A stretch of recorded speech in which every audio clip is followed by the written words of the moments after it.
Just to follow up lang po at very specific lang, paano po ninyo sasalagin yung mga po pwedeng gumamit po dito at po pwedeng, kumbaga, maglabas ng narrative na, baka kaya tatapusin na nila yung Article 4, dilipat na sila ng another article kasi baka palagay nila mahina, mas malakas tong Article 1. Paano po ninyo sasalagin yon yung mga ganong klase ng narratives po? Baligtad po yun. Reason why we will be proceeding to the presentation of evidence for Article 1 on confidential fund is because we believe that we have established already our case in Article 4, that is threat. May sinabi si Noy kanina, dagdagan ko yon. Lahat ng labis ay masama. Sakto lang.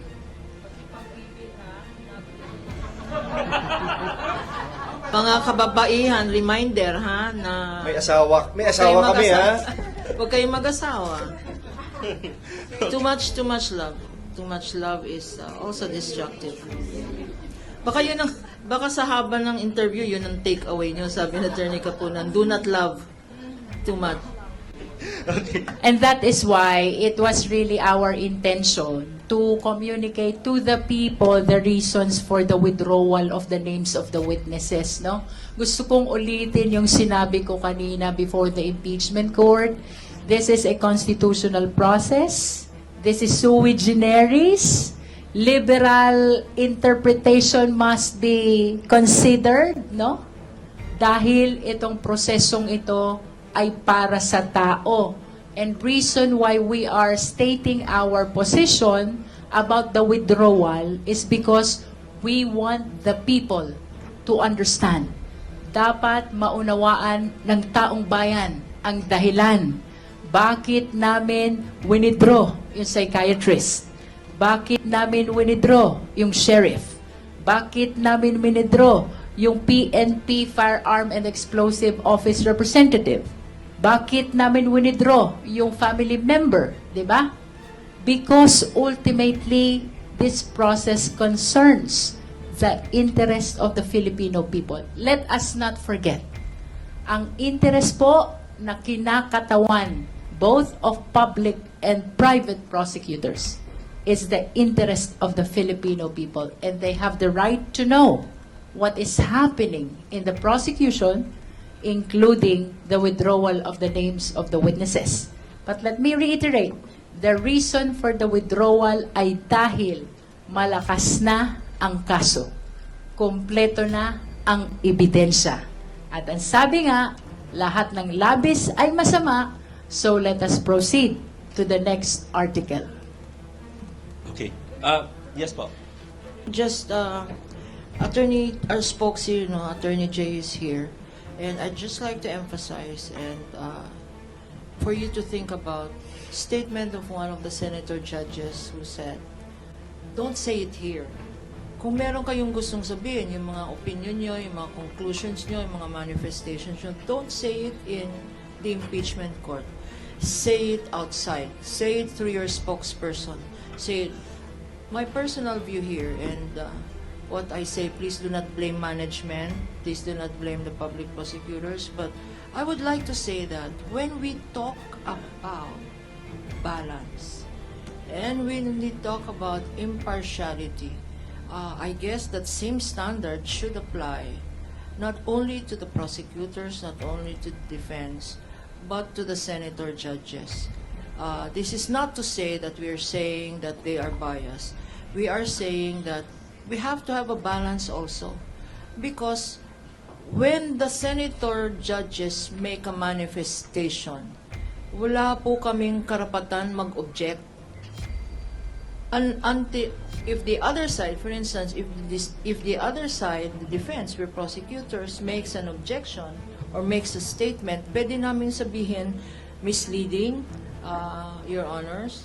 Pwede namin sabihin vague, pwede namin sabihin confusing, pwede namin sabihin objection, etc. No? Sadly, we cannot say the same. We do not have the same right to say that when it is the senator judges who make their own manifestations, who make their own opinions, who make their own conclusions of law and of fact as well. So, speaking for myself, if there is a call for balance, we're throwing back that call as well. Because I think hindi tama yung we will keep quiet in court and then sa labas na lang kami magsasalita. No, it is the right to information that we are here talking about. And as Chairman Jinky has said, this is a constitutional process. This is not the rules of court where technical rules are applicable. And hindi naman tama na it is outside court that we make manifestations through our spokesperson. Our very able Attorney J, I think, will have something to say about that. Just very quickly, as pointed out by Chair Jinky, number one primary reason why there was a need for us to explain, the people deserve it, diba? They have to know, they have to hear from us why we made this decision. But secondly, this is actually out of respect for the impeachment court itself. We have to remember, these witnesses were listed in our pre-trial brief. So there's already expectation on the part of the impeachment court that we will be presenting them. So out of respect, of course, we can assume they already started to study and prepare for the possible testimonies of these witnesses. So it's also important, paliwanag namin mabuti sa kanila why we're now deciding not to present them anymore. To make it clear that this decision was not reached haphazardly or arbitrarily, but there's a good reason for it. So it's actually out of respect also to the impeachment court that we found the need to explain the decision. Okay. Last na lang po. Sa palagay po ninyo, paano po kaya makaka-apekto yung naging issue kay NBI Director Matibag kanina? Kasi di ba may mga issues po na ni-raise si Senator Judge Alan Peter Cayetano and of course si Senator Pia, may mga nasabi din po sa kanyang pagharap as a witness sa darating pong Tuesday. Thank you po.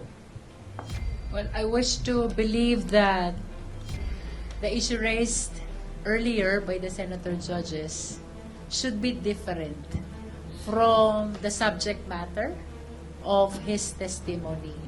I hope that they will be able to distinguish between the issue raised earlier and the fact of Attorney Melvin Matibag testifying on Tuesday.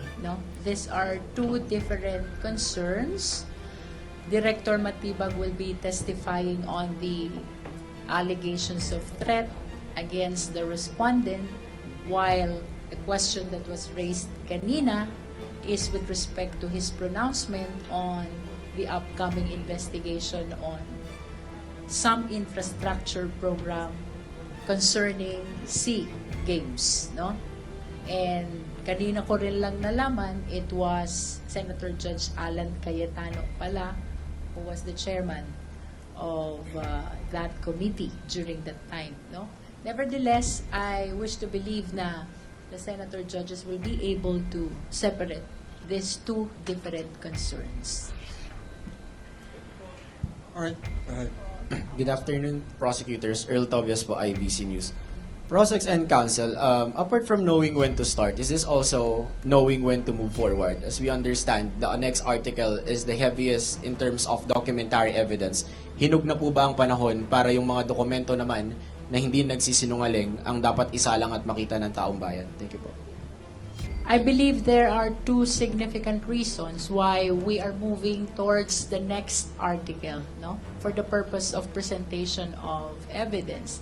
First, ay yung sinasabi namin kanina, kompleto na, tapos na-establish na ang mga ebidensya in support of threat, with the exception, of course, of our last witness in the person of Director Matibag, who will be testifying this coming Tuesday.